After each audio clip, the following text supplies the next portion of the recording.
Déjenme contarles una historia. Cuando comenzó la Primera Guerra Mundial, a principios del siglo pasado, el ministro de Defensa de Londres envió un mensaje a uno de los puestos de su ejército en una parte remota de África. Y la nota, el mensaje del ministro de Defensa decía: la guerra ha sido declarada, arreste a todos los enemigos de su distrito. Y el capitán del distrito envió un mensaje de regreso al ministro de Defensa y le dijo: hemos arrestado a 10 personas de Alemania, 4 de Francia, 2 de Italia, 1 de Estados Unidos. Por favor, informe inmediatamente con quién es que estamos en guerra. Había arrestado a todos los que tenían enfrente, pero no sabía con quién estaba en guerra el hombre. En tiempos de guerra, mis hermanos, el descuido y la ignorancia es letal. La falta de información acerca del enemigo es una derrota casi segura. Y desde que el pecado entró en el mundo, mis hermanos, a través de Adán y Eva, la vida aquí en la tierra es una historia de luchas, ¿no es cierto? Y ustedes están de acuerdo conmigo. Lucha con la tierra para que produzca frutos, alimentos. Lucha con los demás. Lucha con las enfermedades. Lucha en el trabajo. Todo lo que nos enseña la Biblia sobre la vida cristiana, mis hermanos, es una lucha. Hay que luchar. Hay que pelear esa batalla. Y hoy vamos a hablar, mis hermanos, en 1 Timoteo 1, 18 al 20, de la buena batalla de la vida cristiana. Como cristianos, nosotros estamos llamados a pelear una batalla, pero esa batalla es buena. Dice Pablo que esa batalla es excelente, noble. Básicamente es la única batalla que vale la pena pelear.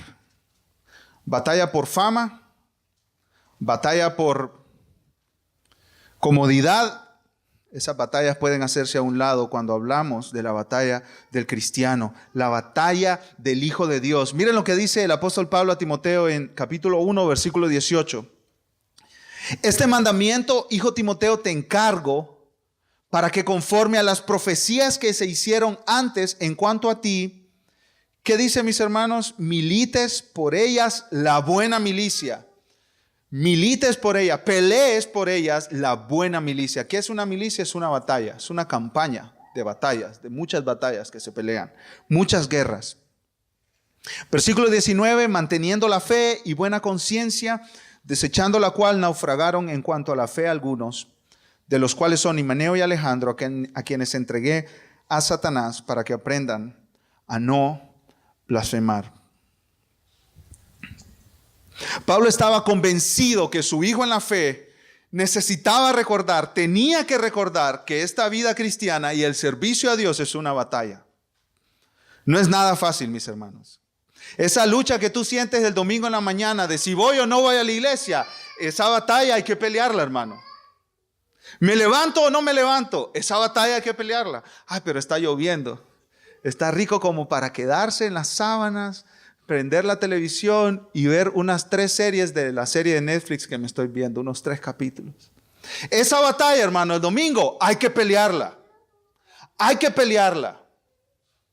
Los padres que están luchando con sus hijos, teniendo devocionales familiares y de repente dicen, qué cansancio esto, ¿verdad? Otra vez y otra vez. Y estos niños cómo gritan y yo tratando de orar y ellos gritando y peleando ahí y pataleando. Esa batalla, padres, hay que pelearla.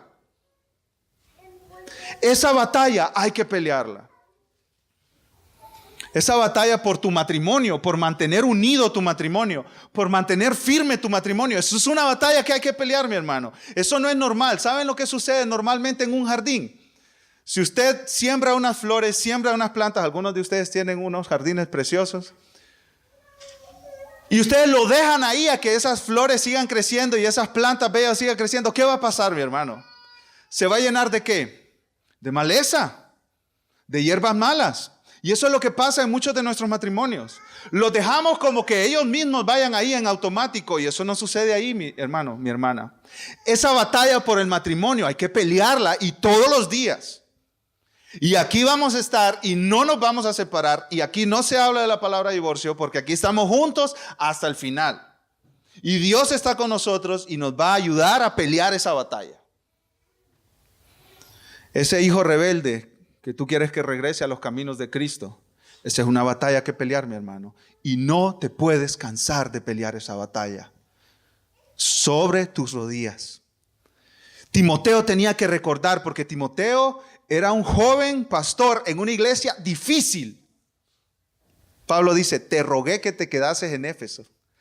El apóstol Pablo tuvo que rogarle a Timoteo, quédate, Timoteo. No, Pablo, no quiero, esta gente es muy difícil. Me va a destruir mi vida, me va a destruir mi ministerio, me va a destruir mi futuro. No puedo quedarme. Y Pablo le tuvo que rogar. Y Timoteo tendía a desanimarse. Timoteo tendía a ser un hombre de bajos ánimos. Y Pablo le recuerda, esta es una batalla, hijo, esta es una batalla. Te encargo por las profecías que se hicieron antes en cuanto a ti, que pelees esta batalla. Esta es una buena batalla, vale la pena pelear esta batalla. Se habían hecho profecías acerca de la vida de Timoteo. Dios había hablado a través de ciertos hombres de alguna congregación, diciendo, Timoteo será pastor, Timoteo será mi siervo, Timoteo va a trabajar para mí. En esas profecías tal vez se le había dicho a Timoteo, va a ser difícil, vas a sufrir, Dios está contigo, vas a ser pastor. No sabemos exactamente qué se dijo en esas profecías, pero de parte de Dios, como una revelación, Timoteo había recibido este llamado. El énfasis de Pablo no es tanto en las profecías, mi hermano, mi hermana, porque tal vez algunas personas hoy están un poco confundidas y dicen, ¿cómo puedo saber yo si Dios me ha llamado a servirle? Tiene que darme una profecía o algún sueño. Dios me lo tiene que revelar de alguna manera. Ese no es el énfasis de Pablo. El énfasis de Pablo aquí es, Dios te llamó. Dios, esa palabra vino de Dios. Dios te ha llamado a pelear esa pelea. Cristo Jesús es nuestro general, comandante, ¿verdad? Capitán es Pablo y el soldado Timoteo. Esa es una línea de mandato, ¿verdad? Línea de autoridad. El general Jesucristo nos ha llamado a pelear una batalla, mis hermanos. Y tenemos que pelearla todos los días. ¿Y qué pasa cuando un soldado se descuida? Cuando un soldado está ahí viendo una mariposita que está saltando de flor en flor, ¿verdad? Ese soldado puede perder su vida, mi hermano, mi hermana. Timoteo necesita recordar, esta es una batalla. La vida cristiana es una batalla.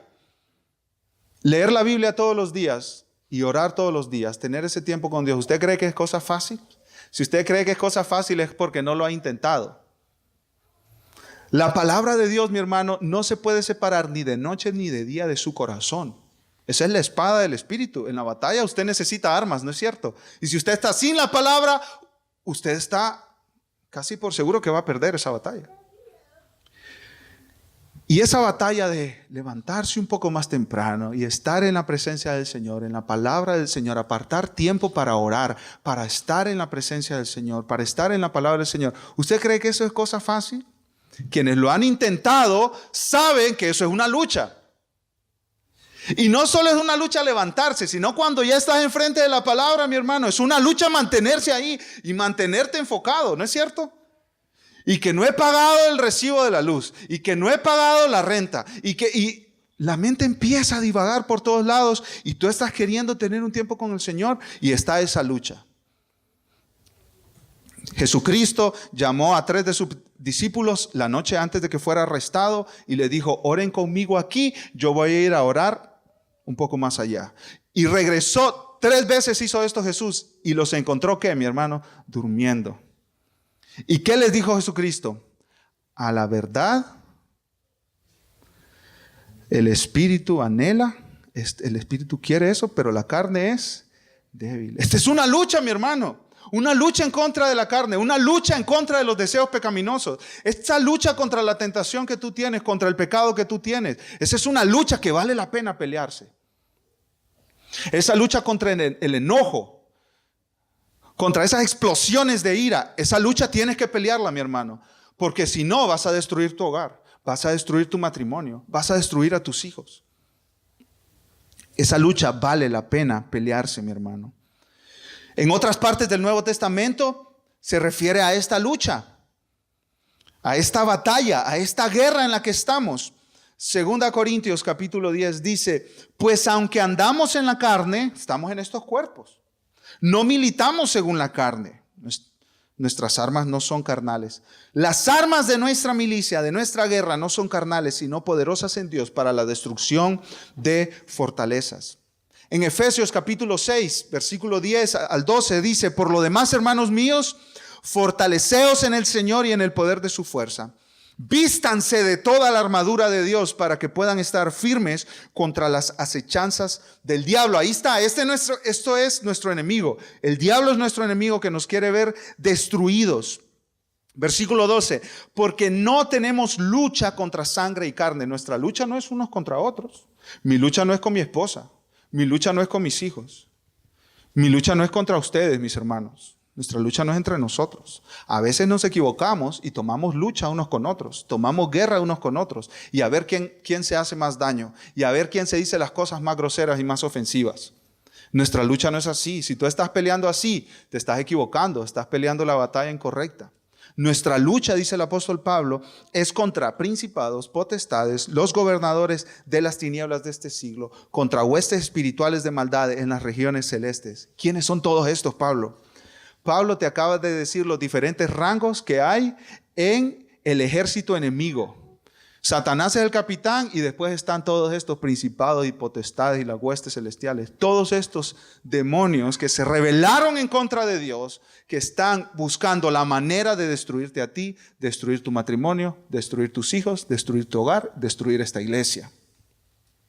Esta batalla, mi hermano, vale la pena pelearse. Primera de Pedro capítulo 2 versículo 11. Amados, yo os ruego como a extranjeros y peregrinos que se abstengan de los deseos carnales que batallan contra el alma.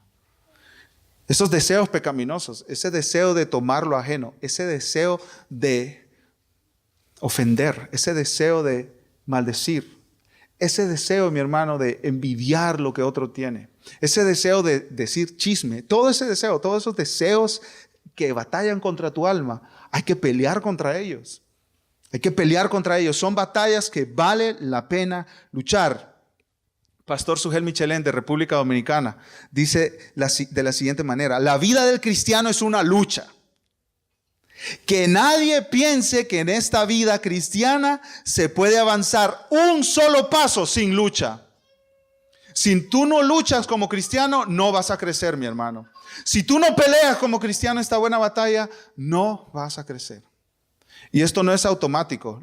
Las guerras no se ganan en automático. Ahí manda a pelear los soldados. No, se ganan con estrategia.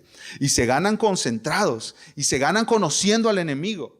El apóstol Pablo dice a los corintios: nosotros no vamos a permitir que haya rencor entre nosotros, ni falta de perdón. ¿Por qué? Porque no le queremos dar lugar a Satanás. Porque nosotros no ignoramos sus estrategias, no ignoramos sus maquinaciones. Hermano, cuando un padre y una hija, o cuando un esposo y una esposa, o cuando un miembro de una iglesia se pone en pelea contra otro, ahí le están abriendo la puerta al enemigo para que entre y haga estragos. Cuando empezamos a decir chismes sobre los otros, cuando empezamos a hablar mal a las espaldas del otro, cuando en lugar de ir y arreglar nuestras situaciones y nuestros problemas cara a cara, empezamos a ir por la espalda y a regar esa falsedad o esa verdad sin ningún derecho de regar esa información. Cuando empezamos a hacer eso, mi hermano, mi hermana, estamos cayendo en un pecado y se le está dando lugar a Satanás. Cuando tú cedes y dejas de leer la palabra por días y semanas y meses, tú estás dejando de pelear esa batalla, mi hermano. Cuando tú dejas de venir a la iglesia, a congregarte con otros creyentes, tú estás cediendo terreno en esa batalla. Hay que pelear esa batalla, mi hermano. Y hay que pelearla bien. Tenemos que tener conciencia de la realidad de esa lucha. Pero no solo eso, sino que tenemos que hacerlo bien. Yo te hago una pregunta aquí importante, mi hermano, para aplicar esto a tu vida y a tu corazón.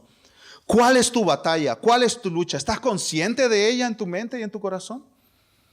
Tal vez tu batalla es por rescatar tu matrimonio.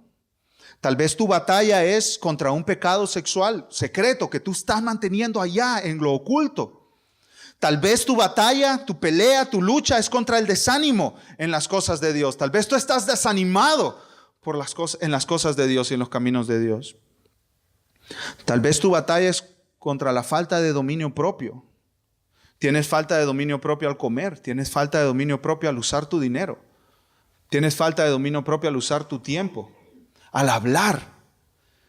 ¿Cuál es tu batalla?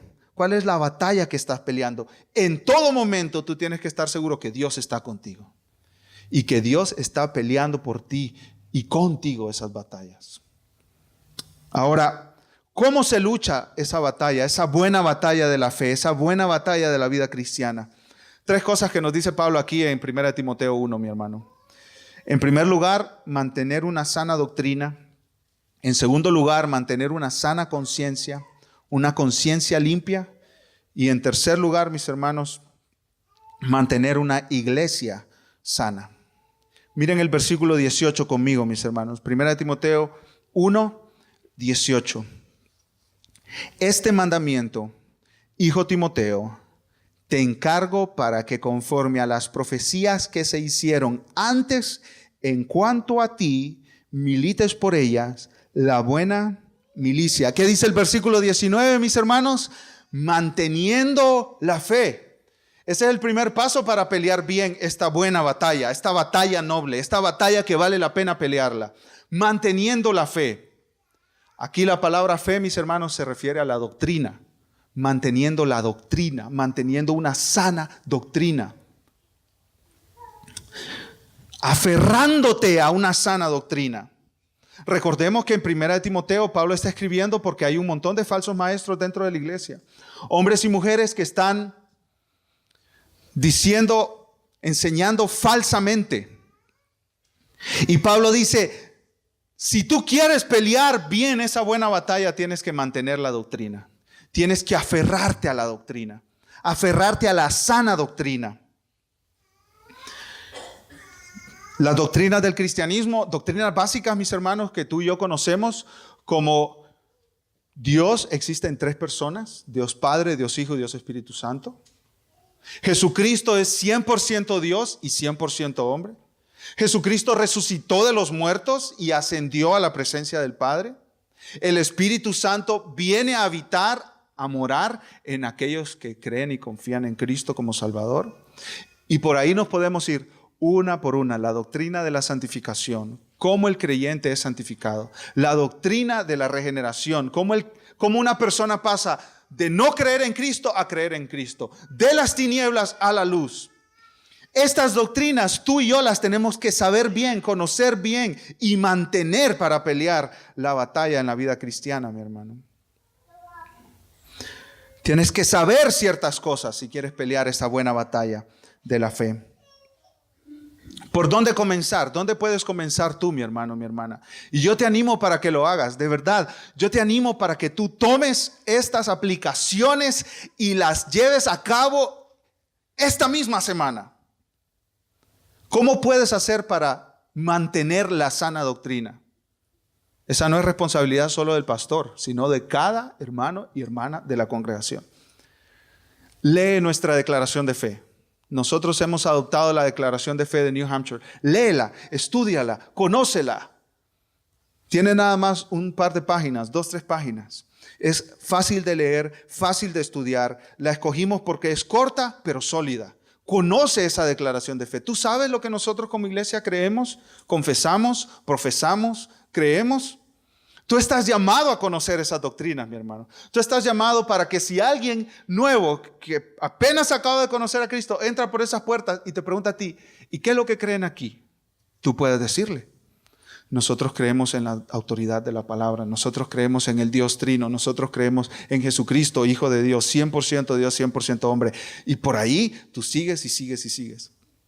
Tú debes de estar preparado, hermano, por si algún testigo de Jehová, falso testigo de Jehová, llega y toca la puerta un sábado en la mañana, que le gusta hacer eso, por si ustedes no lo han notado, tú puedas hablar con Él la verdad de la palabra de Dios. Tú puedas hablar con Él desde la Biblia y mostrarle que Jesucristo es Dios, como Jehová en el Antiguo Testamento, que eso ellos no lo creen. Tú puedes tener la capacidad, tienes que tener la capacidad de hablar con un mormón que te encuentres en la calle y hablarle también de que Jesucristo es Dios. Tú tienes que tener esas palabras para que fluyan de tu boca, porque si tú no conoces la sana doctrina y si tú no mantienes la sana doctrina, hermano, hermana, no estás peleando la buena batalla. Después, en nuestro sitio de internet tenemos recomendaciones de recursos, libros, ministerios que te pueden ayudar a crecer en tu fe. Incluso si usas Facebook o usas YouTube, ahí hay mucha buena información, mi hermano, mi hermana. Muchísima buena información que tú puedes obtener para conocer y mantener una sana doctrina. Mantener una sana doctrina es clave para mantener esa buena batalla, para pelear esa buena batalla, mi hermano. Pero eso no es todo lo que hay que hacer. En segundo lugar, mantener una buena conciencia. Miren el versículo 19 conmigo, mis hermanos. Manteniendo la fe, ¿y qué dice? Y buena conciencia. Y aquí es donde las piezas del rompecabezas empiezan a unirse. ¿Por qué es importante tener una buena conciencia? ¿Qué tiene que ver una buena conciencia con una sana doctrina? Para comenzar, tenemos que definir qué es una conciencia. ¿Qué es la conciencia? Todos nosotros hemos escuchado esa frase, ¿no es cierto? Te carcome la conciencia. Cosas así, ¿no es cierto? Yo le hago una pregunta a mi esposa porque me quedó viendo de alguna manera y me dice, ¿pero y por qué tú me preguntas eso? Es tu negra conciencia que te está acusando, me dice. ¿Qué es la conciencia? La conciencia, mi hermano, es un mecanismo, es un indicador moral que Dios ha puesto en cada ser humano para que nosotros sepamos la diferencia entre el bien y el mal. Ahí está. Todo ser humano tiene ese indicador, ¿verdad? Es como la tabla o las luces en nuestro auto. Algunos de ustedes cuando encienden su auto se le encienden todas las luces ahí, ¿verdad? Y usted dice, yo no sé qué es eso. Ahí después veo y ahí después me arreglo. Revise el motor, revise los frenos, revise el aire de las llantas, revise el agua, etcétera, etcétera, etcétera. La conciencia funciona así. Es como esa luz que se enciende ahí, que algo está mal, que algo no está trabajando bien en el motor. Eso es nuestra conciencia, indicador moral. Cuando usted se siente mal por algo malo que está haciendo, Dios le puso ese mecanismo en su corazón, ahí adentro, para que usted sepa que eso está mal, que eso no está bien, que eso no se debe hacer. Esa lucha de, ¿lo agarro o no lo agarro? ¿Me lo robo o no me lo robo? Cuando usted va a decir un chisme, lo dice. Y después dice, no hubiera dicho eso. Pero bueno, es que soy comunicativo. Eso de no hubiera dicho eso, esa es su conciencia advirtiéndole ahí, avisándole ahí que algo anda mal. ¿Y cómo se mantiene una buena conciencia? Con una vida íntegra, mi hermano. Algunas veces yo he conocido hermanos que vienen el domingo a la iglesia con una conciencia manchadísima porque el sábado de la noche estuvieron viendo pornografía. Y claro, no pueden ni cantar, ¿verdad? Porque la conciencia ahí está martillándoles hasta lo profundo de su corazón. Claro, no pueden cantar, no escuchan bien el sermón, salen de aquí más bien con más carga de la que entraron, no salen libres, no salen descansados en el Señor porque cantaron al Señor, vieron a sus hermanos, escucharon la palabra. No salen así, más bien salen con una carga más grande por la culpa del pecado. ¿Y de dónde viene ese sentimiento de culpa? La conciencia ahí está señalándoles que algo está mal, que algo no está bien. Cuando un esposo trata mal a su esposa ahí en la casa durante la semana y viene aquí y ahí está Dios a través de su conciencia mostrándole su hipocresía.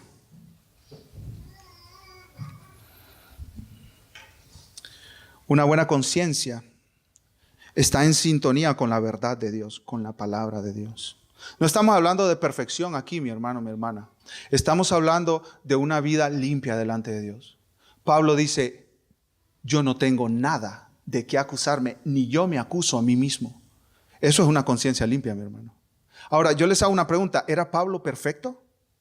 No.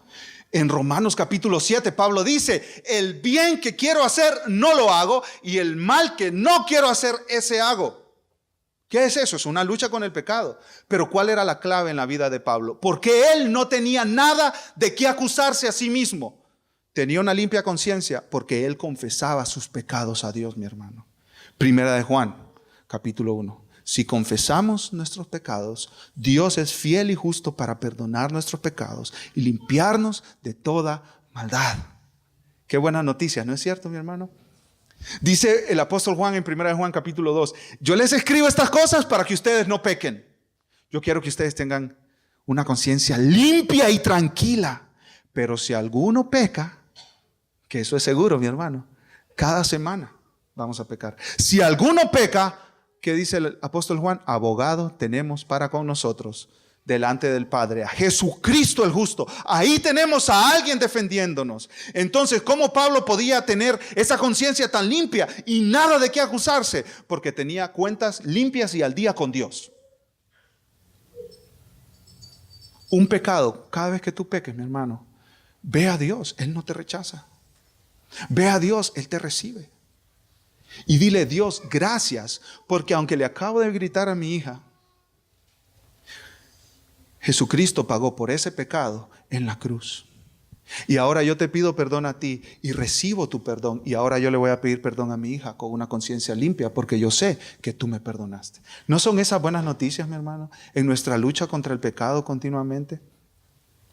Dios mismo nos ayuda en esa lucha contra el pecado. Pero ¿qué tiene que ver? Todavía no entendemos qué tiene que ver la buena y sana doctrina con la buena conciencia. ¿Por qué las dos cosas van de la mano? ¿Por qué tú no puedes tener una buena conciencia sin una sana doctrina? Ni una sana doctrina sin una buena conciencia. ¿Por qué? Este es el punto de Pablo, mi hermano.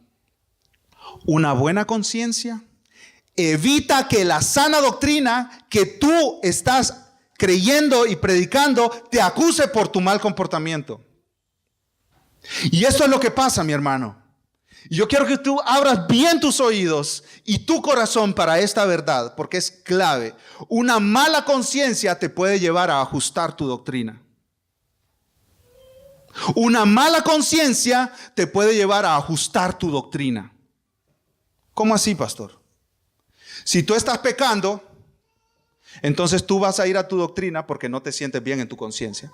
Tú vas a ir a tu doctrina y le vas a cambiar algo por aquí y algo por allá para que tu conciencia no te siga recordando que estás equivocado, que estás mal.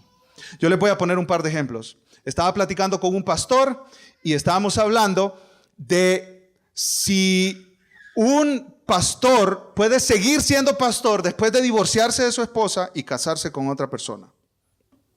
Está complicada esa pregunta, ¿no creen? Está complicada esa pregunta, no crean. Es complejo el asunto. Y entonces yo le decía, tal vez en una o dos situaciones sí, pero muy raras veces. En la mayoría de los casos no. No puede seguir siendo pastor. Y el hombre me decía, no, es que yo creo que sí puede seguir siendo pastor. Y entonces yo seguí preguntando, investigando. Y de repente me doy cuenta que él estaba casado. Él mismo me lo dijo. Se divorció, estuvo solo por un tiempo, se volvió a casar y siguió en el pastorado. Entonces tú estás haciendo algo aquí. Tú tienes esta conciencia que te acusa. Entonces tú vas a tu doctrina, le cambias algo. Sí se puede el pastor divorciar, volver a casar y seguir pastoreando. Y sin que le hagan ninguna pregunta incluso. De por qué se divorció, de por qué se volvió a casar, qué fue lo que sucedió. Entonces, lo que este hombre está haciendo es que este hombre está cambiando su doctrina para ajustarlo a su mala conciencia. Una señora me dijo, cuando estábamos hablando de la sumisión en el hogar, Efesios capítulo 5, esposas estén sujetas a sus esposos, como la iglesia está sujeta a Cristo. Me dijo, yo no creo en esa de la sujeción. Pero hermana, aquí está en la Biblia, le digo yo. No, yo no creo en eso de la sujeción porque en mi casa, ahí está la clave, ahí está el punto. Porque en mi casa, ahí está el punto. Entonces, ¿qué hacen? Su conciencia le acusa porque ella quiere ser la jefa de su casa. Entonces va a la Biblia y dice, aquí le voy a poner un tijerazo, una tijera. Lo sacamos. Efesios 5 puede ir al contenedor de la basura. Entonces yo sigo operando en mi casa como a mí me da la gana. Eso es lo que sucede cuando tienes una mala conciencia.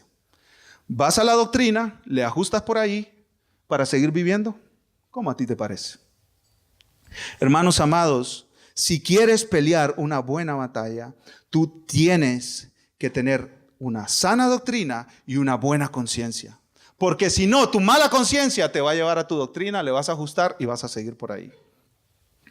Vas a seguir por ahí viviendo y viviendo sin ser obediente a la palabra del Señor. Miren lo que pasaba ahí en Éfeso, mi hermano. Los falsos maestros nos dan un buen ejemplo de esto de ajustar la doctrina para que vaya lado a lado con tu comportamiento. Miren en 2 de Timoteo, por favor, conmigo, capítulo 2, versículo 17. Estos falsos maestros, ¿qué estaban predicando? ¿Qué estaban enseñando? Que era mentira estos falsos maestros. Aquí nos dice, 2 de Timoteo 2, 17. Y su palabra carcomerá como gangrena. Miren cómo dice que es la falsa enseñanza que carcome como gangrena. Ustedes, yo no sé si han tenido experiencia de ver un pie engangrenado. Hermano, eso requiere amputación, ¿verdad? Si es que se quiere salvar a la persona. Su palabra, su enseñanza carcomerá como gangrena, de los cuales son Himeneo y Fileto. Versículo 18, que se desviaron de la verdad diciendo que la resurrección ya se efectuó y trastornan la fe de algunos. ¿Qué era lo que sucedía? Estos hombres estaban enseñando que ya la resurrección ya pasó. ¿Qué resurrección? Ya cuando tú confiaste en Cristo ya resucitaste, entonces ya no hay segunda resurrección. ¿Y cuáles son las consecuencias de eso? Ya no hay juicio eterno. Entonces, en esta tierra, si ya no hay juicio, si no le vamos a rendir cuentas a Dios de nada, porque ya pasó la resurrección, si no hay juicio y si no nos vamos a presentar delante de Dios para rendirle cuentas de nada, ¿qué hacemos en esta vida, en este cuerpo? Lo que querramos. Lo que tú y yo queramos, eso vamos a hacer. Porque no hay juicio al cual vamos a estar sometidos porque la resurrección ya sucedió. Vivamos, comamos y bebamos, que mañana moriremos. Entonces, estos hombres querían vivir, mis hermanos, vidas de pecado. Entonces, iban a su doctrina, le ajustaban algo por ahí para seguir viviendo como les daba la gana. Amado hermano, tú y yo no podemos creer lo que nos conviene creer. Tú y yo no podemos creer lo que nos conviene creer. Este es un asunto de ver lo que dice la palabra de Dios y someter nuestras vidas a ellos. Aunque no nos guste, aunque no sea cómodo, aunque no sea popular. Venimos a la palabra de Dios y sometemos nuestras vidas a la palabra de Dios. Calvino dice que una mala conciencia es la madre de todas las herejías. Hermano, no acomodes tu doctrina, no acomodes tus convicciones bíblicas para excusar tu pecado o tu comportamiento. Nos toca, ¿qué, mis hermanos? Aceptar la revelación de Dios como está ahí. Y así podemos pelear una buena batalla. ¿Cómo luchar una buena batalla? Mantener una sana doctrina, mantener una buena conciencia y en tercer lugar, mis hermanos, para terminar, mantener una iglesia sana. No es posible pelear una buena batalla sin una iglesia sana. No es posible. Y miren lo que hace Pablo, versículo 19, regresando al capítulo 1 de 1 de Timoteo. 1 de Timoteo 1:19. Manteniendo la fe y la buena conciencia, desechando la cual naufragaron en cuanto a la fe algunos, de los cuales son Himeneo y Alejandro, a quienes entregué a Satanás para que aprendan a no blasfemar. Cuando Pablo usa la figura ahí de un naufragio, Pablo conocía bien lo que era naufragar, mi hermano, porque hasta este punto había naufragado 4 veces ya. Y la gente de Éfeso conocía bien lo que era naufragar porque era una ciudad costera, era un puerto. Entonces ellos escuchaban historias de naufragios todos los días. ¿Y qué sucedía en un naufragio? Tú perdías, si tú ibas en el barco, todas tus posesiones, todo tu negocio que llevabas ahí, todas las ventas que llevabas ahí, todo lo perdías, absolutamente todo. ¿Y qué es lo que dice Pablo cuando usa esta figura de naufragio? Estos hombres naufragan en cuanto a la fe, sufren una pérdida espiritual total. Se pierden espiritualmente. Y aquí Pablo menciona dos nombres, Himeneo y Alejandro, y dice que los entregó ¿a quién, mis hermanos? A Satanás, para que aprendan a no blasfemar. Esta es una de las secciones más difíciles de toda la carta.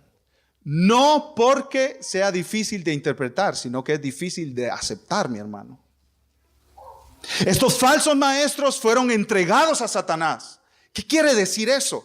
Esa frase, entregar a Satanás, se menciona otra vez en el Nuevo Testamento. Y yo quiero que me acompañen a 1 Corintios capítulo 5. 1 Corintios capítulo 5.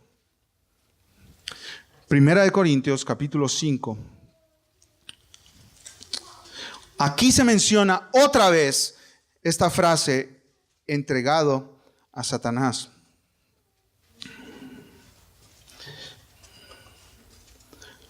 ¿Están conmigo, mis amados hermanos? Dice así: de cierto se oye que hay entre vosotros fornicación, y tal fornicación, cual ni aún se nombra entre los gentiles, tanto que alguno tiene la mujer de su padre. Fornicación es pecado sexual, y dice, este pecado sexual es tan grave que ni aún fuera de la iglesia se comete este tipo de pecado, ni aún se habla de él. De que un joven de la iglesia estaba viviendo como pareja de la esposa de su papá, de su madrastra, obviamente. Versículo 2: y vosotros estáis envanecidos. ¿Qué habían hecho los hermanos de Corinto? Nadie vio, nadie escuchó, nadie habló. Como los monitos esos que venden por ahí, ¿verdad? En algunos comercios. Con las manos en la boca, con las manos en los oídos, con las manos en los ojos. Nadie vio nada, nadie escuchó nada, nadie dice nada. Este joven venía agarrado de la mano con la esposa de su papá y entraba a la reunión del domingo y se sentaba. Y los comentaristas dicen que seguramente el papá de este joven, el esposo de esta mujer, entraba por allá y se sentaba también. Y la iglesia de Corinto no había dicho nada, no habían hecho nada, y Pablo les dice: están envanecidos, están ciegos. ¿No debierais más bien haberos lamentado para que fuese quitado de en medio de vosotros el que cometió tal acción?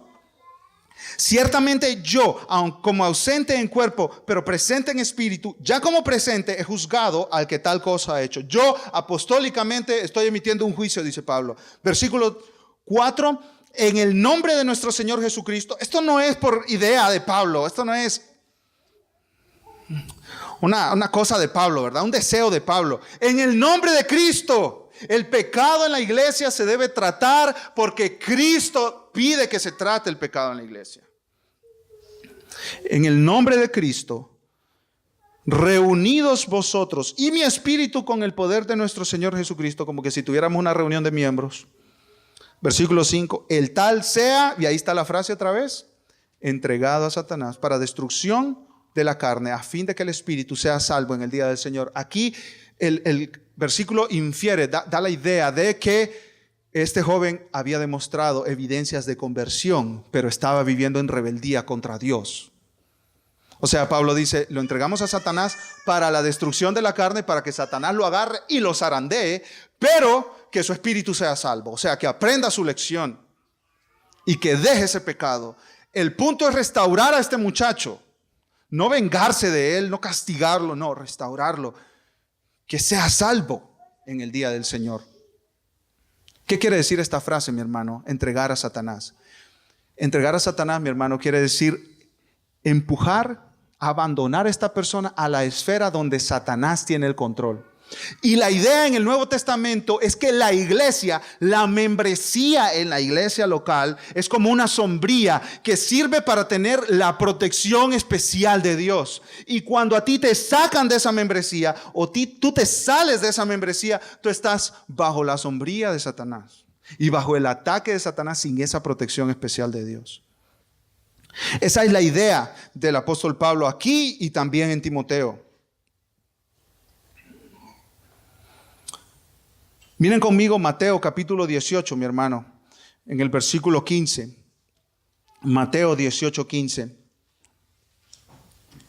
Jesucristo nos da aquí los pasos para sacar a alguien de la membresía o de la asamblea de la iglesia local. Mateo 18, 15. Está hablando de la misma cosa, mi hermano. Sacar a alguien de la membresía de la iglesia local. Dice aquí la palabra del Señor: por tanto, si tu hermano peca contra ti, esta es una responsabilidad no solo del pastor, sino de todos los miembros de la iglesia. Ve y repréndele estando tú y él solos. O sea, no andes por allá a sus espaldas chismeando. Hey, ¿supiste lo que hizo aquel? Es que yo lo vi saliendo de aquel lugar de pecado. Oremos por él. No, eso no es así. Tú vas y hablas con tu hermano, por más difícil que sea. Tú vas y en oración y con gracia y con misericordia y con mansedumbre, dice Pablo en Gálatas, no vaya a ser que tú también seas tentado y caigas. Tú vas y hablas con él en amor, estando tú y él solo. Si te oyere, si el hermano dice: tienes razón, estoy en pecado, estoy mal, me arrepiento. Si te oyere, has ganado a tu hermano. Ahí se cerró el capítulo. Versículo 16. Mas si no te oyere, toma aún contigo a uno o dos, para que en boca de 2 o 3 testigos conste toda palabra. Ahí sí, si no te escucha a ti, ve con otros hermanos. Versículo 17. Si no los oyere a ellos, dilo a dónde, mi hermano, a la iglesia. Y si no oyere a la iglesia, tenle por gentil y publicano. Sácalo de la asamblea. No le prohíbas entrar y venir a los servicios, porque eso no tuviera sentido. Sácalo de la lista de miembros, eso es lo que quiere decir. Versículo 18. ¿Quién está respaldando todo este proceso, mi hermano? De cierto os digo que todo lo que aten en la tierra, esto es lenguaje legal, todo lo que aten en la tierra será atado en el cielo. Todas las decisiones que ustedes tomen en la tierra serán decisiones del cielo. Y todo lo que desaten en la tierra será desatado en el cielo. Otra vez os digo, versículo 19, que si 2 de ustedes se ponen de acuerdo en la tierra acerca de cualquier cosa que pidieren, les será hecho por mi Padre que está en los cielos. Porque donde están 2 o 3, este es un versículo bien famoso, donde están 2 o 3 congregados en mi nombre, ahí estoy yo en medio de ellos. ¿En qué contexto se hace ese versículo, mi hermano? Donde están 2 o 3 reunidos. En el contexto de disciplina en la iglesia. Si 2 o 3 se ponen de acuerdo para sacar a este hermano de la iglesia, dice Jesucristo, yo estoy ahí en medio de ellos. Yo estoy respaldando todo eso que está sucediendo ahí. De ninguna manera esto es por venganza o por castigo. Este proceso de sacar a alguien de la iglesia que está viviendo en pecado vergonzoso, que no se arrepiente, o que está enseñando falsa doctrina y no se arrepiente, ese proceso de sacar a esa persona es para restauración, no para castigar o vengarse. ¿Por qué a Dios le importa esto de la disciplina en la iglesia? Porque Jesucristo dejó instrucciones específicas, paso 1, paso 2, paso 3. ¿De qué hacer con alguien que está pecando así o enseñando falsa doctrina en la iglesia? A Dios le importa la santidad de la congregación, mi hermano. Jesucristo dijo: un poco de levadura leuda toda la masa. Si ustedes, dice Jesucristo, permiten que el pecado entre y no se trata con él, que la falsa enseñanza entre y no se trata con él, todos van a terminar siendo contaminados. Hay iglesias, mi hermano, mi hermana, donde la gente está pecando y nadie les dice nada. Y nadie les presta atención. ¿Eso es una señal de amor? No, esa no es una señal de amor. Porque el amor quiere librar a la persona de ese camino de pecado. El pastor Sugel Michelén otra vez dice: si una iglesia no disciplina a sus miembros que están en pecado sin arrepentirse, no está preocupada por su salud espiritual. Tenemos una batalla, mis hermanos. Esa batalla se pelea manteniendo una sana doctrina, manteniendo una buena conciencia y manteniendo una iglesia sana. Escuchen lo que Pablo escribió a Timoteo en 2 de Timoteo, capítulo 2.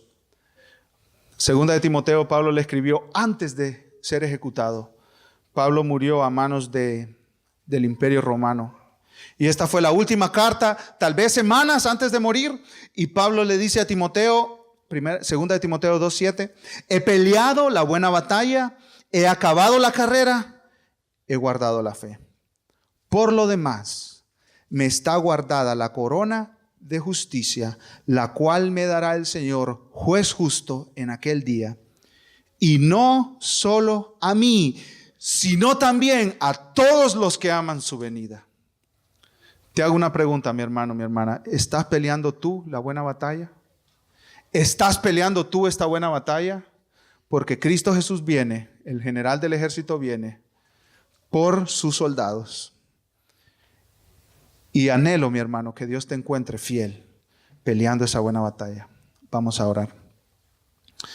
Padre, te damos gracias a ti, Señor, porque tú nos has puesto en el campo de batalla, pero no nos has abandonado ahí, sino nos has dicho específicamente cómo pelear esta batalla, Señor. Y no solo eso, sino que nos das tu ayuda cada día. Padre, queremos pelear hasta el final, luchar por nuestros matrimonios, Señor, y no dar lugar al diablo. Queremos luchar por la salvación de nuestros hijos, Señor, luchar de rodillas por ellos. Queremos luchar, Señor, aunque nos cuesta día a día para estar en tu palabra y estar en oración. Queremos luchar por estar aquí en la iglesia, Señor, cada domingo. Luchar esa batalla en contra del desánimo espiritual. Luchar esa batalla en contra de la apatía espiritual, Señor. Padre, no queremos pelear unos contra otros, Señor, porque esa no es la batalla que tú nos has llamado a pelear. Queremos pelear con las armas espirituales de rodillas, Señor, en oración, con tu palabra. Queremos pelear para tu gloria y tu honra y que tú nos encuentres, Señor, luchando con la espada en nuestras manos, con tu palabra en nuestra mente y en nuestro corazón. Padre, la apatía no tiene lugar en el ejército de Cristo. Levanta los ánimos, Señor, nuestros. Ayúdanos a recordar que estamos en una batalla y que si nos relajamos y que si abandonamos esa pelea, vamos a sufrir mucha pérdida, Señor. Nuestro barco podrá naufragar. Líbranos, Señor, de estar desconcentrados. Ayúdanos más bien a estar concentrados, manteniendo la fe, manteniendo vidas que te agraden a ti, vividas en obediencia y manteniendo una iglesia sana. Señor, aunque haya toda clase de temor en nuestros corazones, ayúdanos a tratar con el pecado, Señor. Ayúdanos a amonestarnos unos a otros con amor y con gracia y con paciencia. Levanta nuestras cabezas, Señor. Tenemos a nuestro general, que es Jesucristo, que va con nosotros peleando esta batalla, que es la buena batalla de la fe. Vale la pena pelear esta batalla. Ahora, Señor, despídenos con tu paz y tu bendición a nuestros lugares. Queremos vivir esta semana para tu gloria. En el nombre de Cristo Jesús. Amén.